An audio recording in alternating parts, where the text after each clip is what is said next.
Mr. Mata. We are back. Hey, how's it going? Hope everyone enjoyed the nachos.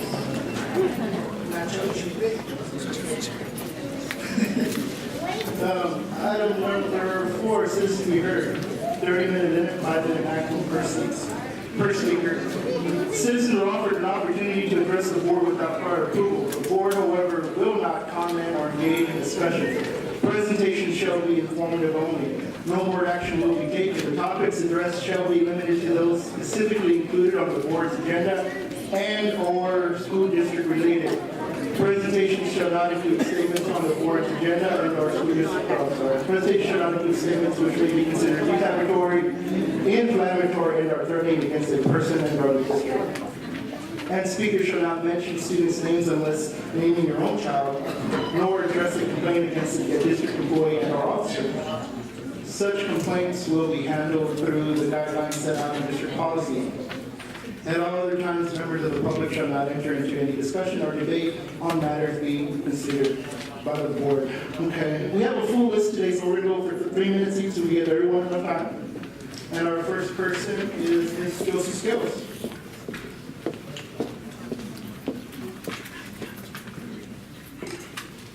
Good evening, Mr. Casada, members of the board, Mr. Madrigal, and members of cabinet, staff, and community members. I'm here tonight to speak on 2 items on the agenda. The first item is 7B, duties, roles, and responsibilities of this board. I first would like to make it clear that you are here because we, the community, elected you to provide the best education possible and a safe environment for our children. That would include making sure that we have the best teachers and administrators possible. This does not include micromanaging HISD staff and the HISD Police Department. Chief Ramirez has the experience and is doing a great job with HPD. Mr. Madrigal and his staff are the experts in handling construction, curriculum, and school district finance, and this board should be listening to them instead of trying to interject and dispute everything that is brought up before you can even consider staff recommendation. The disrespect to fellow board members and to HISD staff that has become visible to the public from a few board members is beyond reproach. It has become disabling to the ability of this board to move forward with such things as team building, which is a TEA requirement and must be completed. Those of you holding out on this need to agree on a date now. If you have to reschedule something, so be it. As a representative of this community, we expect you to represent us at each regular and each special call board meeting and your committee meetings, not to decide you would rather attend some other meeting instead. This is what you signed up for when you chose to run for this position, and you need to fulfill your duties or step down. The school district is under investigation by TEA right now, and that would include the actions of each and every one of you. You definitely need to complete all TEA requirements of this school board immediately. The second agenda item I would like to address is 8B, which is a closed session item. It involves the sale of 100 acres of land inside of Route 410 and west of Roosevelt Avenue. This section of land has been sitting there for at least well over 10 years, developing no source of income for our district. At a previous board meeting, Mr. Madrigal indicated we have an offer for a housing developer for over market value amount, and they even indicated that they would allow us to keep 25 acres to build a school if necessary. We also know the value of the homes they're building is much better than a previous offer we had, which was going to be Section 8. I think it's pretty clear that HISD has only one way to develop income from this acreage, and that is to let a developer build homes. That will guarantee not only income we receive for the sale of acreage, but also include income from ADA, from families moving into the homes. Plus, we would have acreage to build another school if necessary. Ms. Skills, I'm going to give you 5 seconds to complete your thoughts real quick. Your time is up. Let's not lose out on income we could be receiving now and income we can continue to receive in the future. Thank you. Thank you, Ms. Skills. Next up is Ms. Susan Salinas.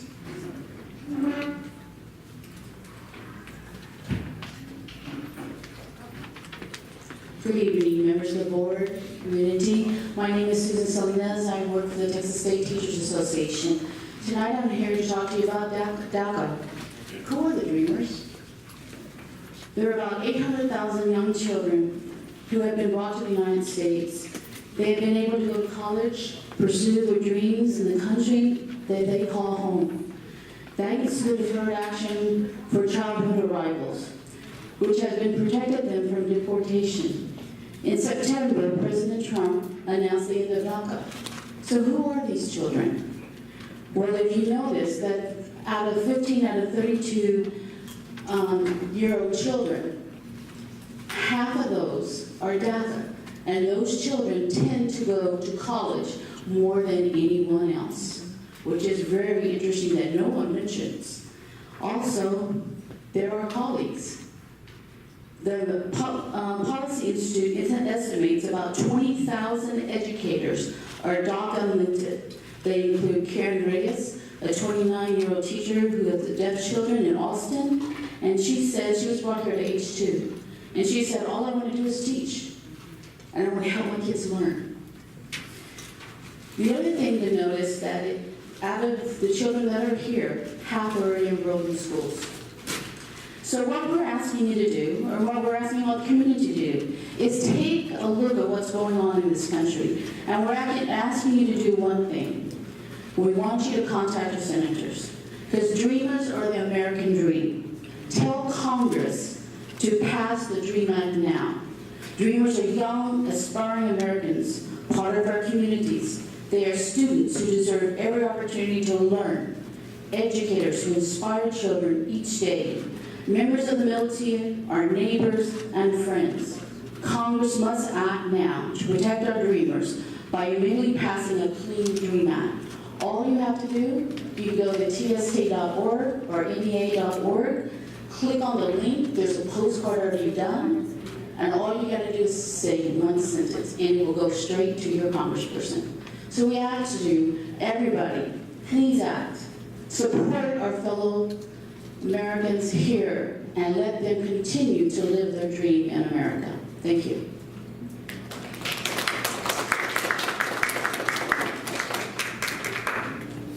Thank you, Ms. Susan Salinas, for that. Next up is Mr. Victor Salcido.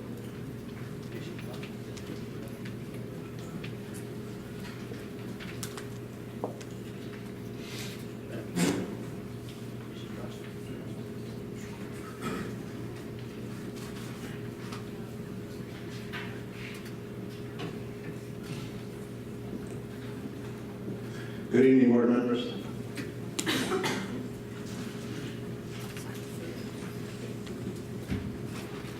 I also want to talk about AV as far as their property.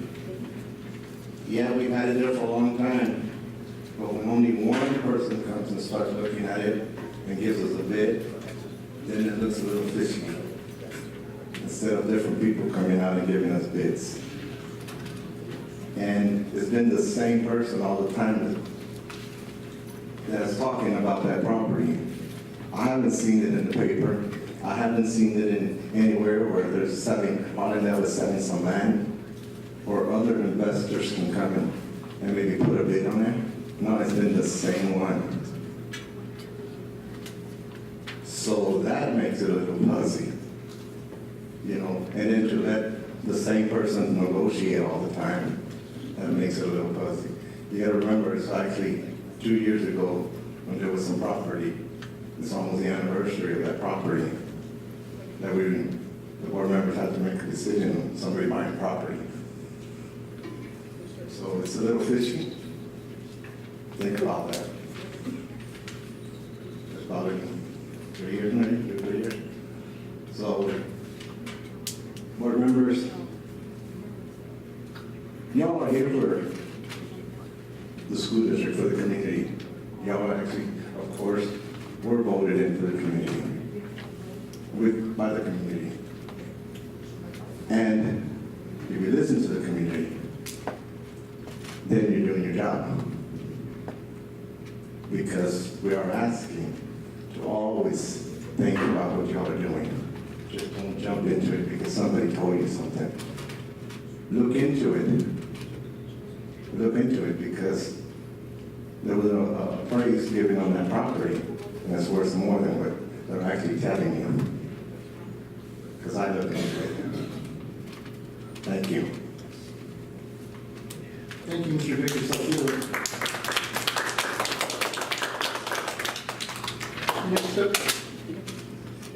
Next up, we have Ms. Julie Gimbel.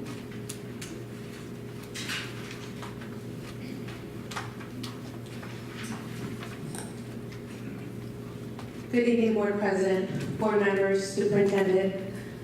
Oh, Alega's not here. Sorry, Mr. Hernandez. And Cabinet. I'm Julie Campbell, ATA President.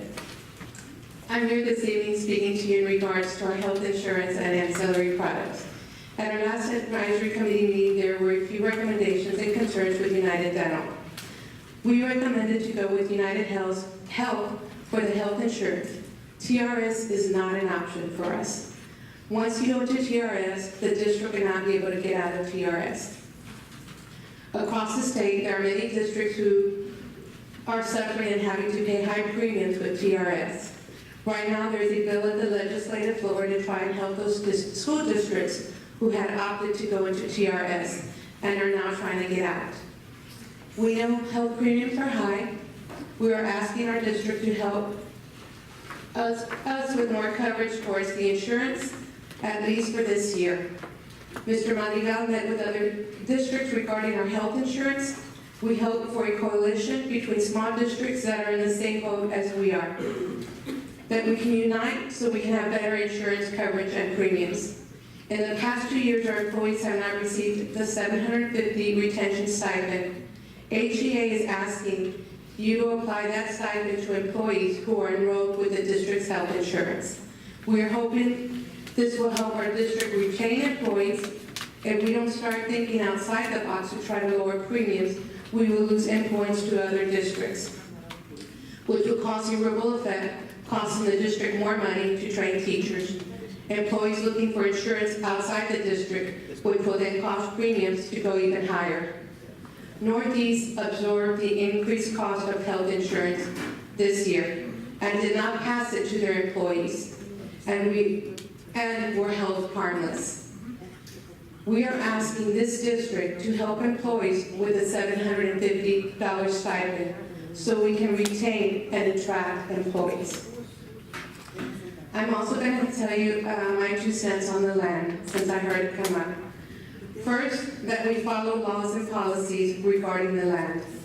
We all know there's been a lobbyist regarding this land. We know that we have to put this land out for bids. Does it come to the first person? And we all know that HEB has bought property in this area. If we hold on to that land for a little bit longer, the cost of that land is going to go higher.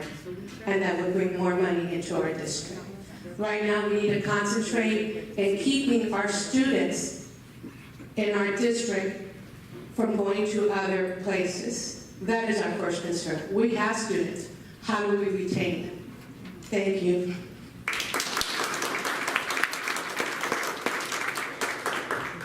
Thank you, Ms. Julie Gimbel. And now we have Ms. Gina Casilla.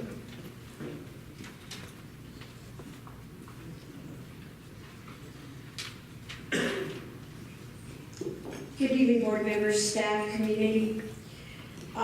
First of all, I would like to address the amount of time that you're limiting. We do have 30 minutes, so I think you need to divide that between all the speakers that are signed up and not just give them 3 minutes. Second thing, well, there's a bunch of stuff. And here it goes. The D, consider and take appropriate action for the request of an RFQ for structural engineering services. I would say y'all need to wait. Y'all don't realize that that money came from a lawsuit, which that money was earmarked under bond. If you wouldn't have had that bond money, you wouldn't have the lawsuit. So I want you to think very clearly on that. The second thing is the discussion of board member duties, roles, and responsibility. Yes, I do agree with the previous speaker with some aspects of it, but it's got to be across the board. And those that know it are feeling it right now. Yeah, we do have TEA coming, but I don't think you realize that there's more TEA complaints coming.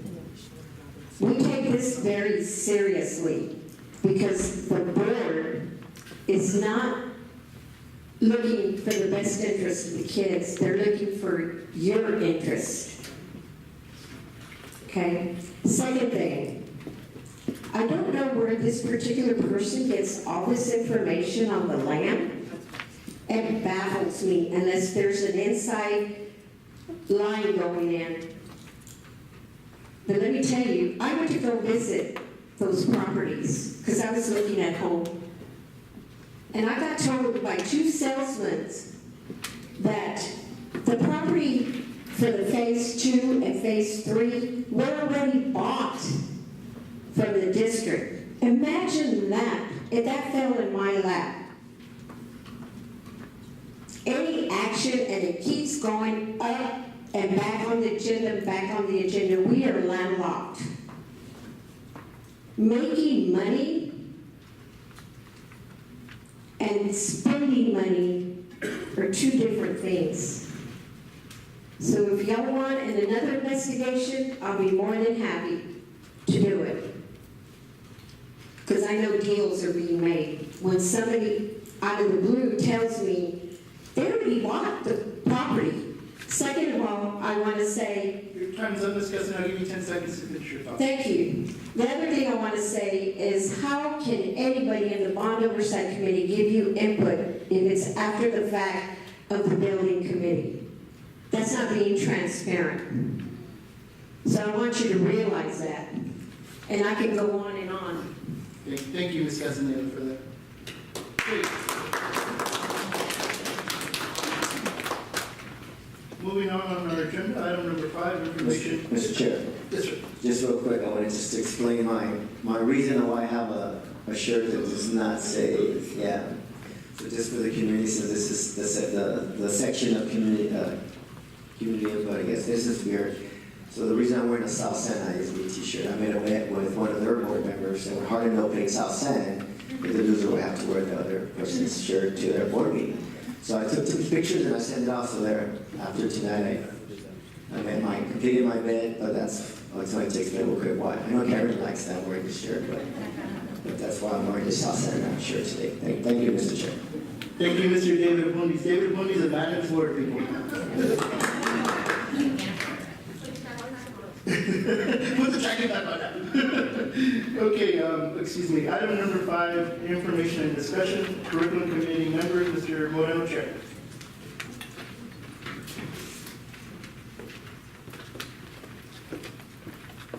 Sorry, it's extremely cold.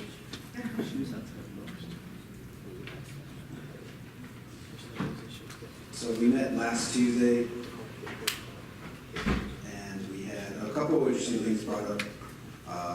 Obviously, the meeting was called to order by myself on October 10, 2017 at 5:41. Myself, Mr. Tejada, Ms. Carrillo were also present, as well as curriculum and instruction staff, which Ms. Gallegos, Korsmans, Ms. Taylor, Ms. Wolf, and Ms. Casey. There were no citizens to be heard. The only items on the agenda included the C&I updates, which Harlandale ISD filed an appeal on Adams Elementary, and their IR rating. The appeal was based on an error in scoring on one student. The student was scored as an English tester when she tested in Spanish. Upon the rescore, the student passed, which positively impacted index 3, which would meet the index target. So really quick, Ms. Gallegos, does that mean is that IR still, or is that going to be retroactive? Can you elaborate on that? Sure, sir. If TEA grants us the appeal, that would mean that Adams would meet all the indexes. You would not see it change on TEA's website or anything, but they would send us an official letter. But we would still continue with monitoring and making sure that everything is in order, just to kind of adhere to the process and also make sure that we're providing the support needed to continue to move that particular campus forward. Also, we had an idea made available, especially throughout the conference, that we attended at TASB about a curriculum audit. Mine in particular kind of varied, and it dealt with a presentation by Killeen ISD, which had an internal audit conducted, and just trying to figure out what would it entail, and what phases of it would it actually be used to utilize in order to show how efficient we are being with every department and every aspect of the school district. I know Mr. Tejeda focused on the assessment data that we received and kind of looking at it in a different perspective in trying to gauge what we can do to help these campuses particularly. And that coincided with his focus also on the rate waivers and seeing how we can use that as a trend to see that perhaps these campuses are campuses that are having the waivers. There's some sort of trend where perhaps by the next year we should know what to expect, and that way we can meet the needs of our students in those classrooms. So that was kind of discussed, and also the average size per class, which was a good point to mention as we kind of continue through the discussion. In addition, Ms. Korsman explained the process for projecting the school enrollment and teacher allotments. The enrollment is based on the current year's peak enrollment, and then mobility and how that factors where students kind of come in and out of our district. And that kind of is difficult to determine the teacher and the class counts precisely. Additionally, enrollment at the elementary level is significantly lower this year when compared to next year. And then the pre-K levels, especially how Avante kind of works in with that factor. The state keeps the ratio on total number of students 22-1 is the ideal situation. We'll continue to hopefully find ways to lower the numbers if possible. Another concern that was shared was the teacher turnover and the cost of training or experienced teachers also of concerns.